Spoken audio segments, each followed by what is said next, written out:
It all began, as these things do, with simplicity itself. A walking stick, left at our residence by an unknown visitor.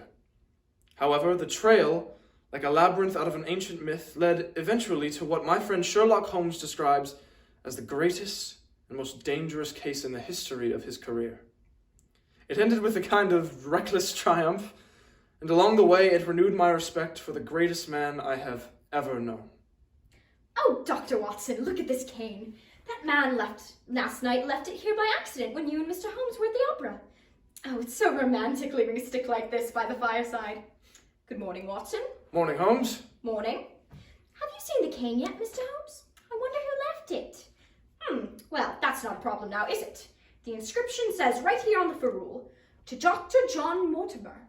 Good luck from his friends at the CCH, 1894. What do you make of it, Watson?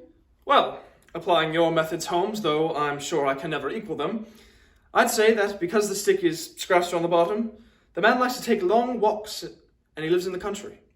Therefore, CCH stands for Country Club Hunt. And because such a gift is generally given upon retirement, I'd say the fellow's a successful, elderly medical man who has lived in the country his entire life and is obviously well beloved by his friends. Excellent, Watson. Truly remarkable. Am I correct, then? No, you're completely wrong. Really, Holmes? But you inspire me, Watson. Like John Falstaff, you are not only witty in yourself, but the cause that wit is in other men. In point of fact, as the cane tells us, our Dr. Mortimer is a young man, under 30, who used to work at Charing Cross Hospital, CCH, here in London. He has lived in the country for the past 5 years, and he's amiable, unambitious, absent-minded, and the possessor of a favorite medium-sized dog. Oh, Mr. Holmes, sometimes I think I'd marry you if you didn't have such filthy habits. Trifles, Mrs. Hudson. A parlor game. He is Dr. Mortimer, so CCH must stand for Charing Cross Hospital, and he must be a young man because he wouldn't leave such a fine practice if he were well established. So he must have been a student there, and as the date on the stick is 5 years old, we have a young fellow, under 30.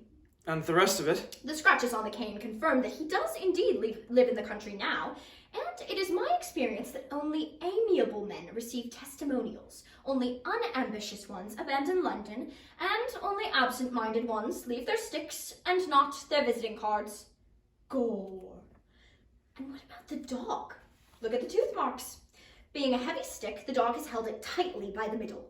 The dog's jaw, as shown in the space between the marks, is too broad for a terrier and too narrow for a mastiff. It may have been... Aha! Yes, it is. It's a curly-haired spaniel. Holmes, please, how could you know all that? Because I'm looking out the window and see the dog on our doorstep now.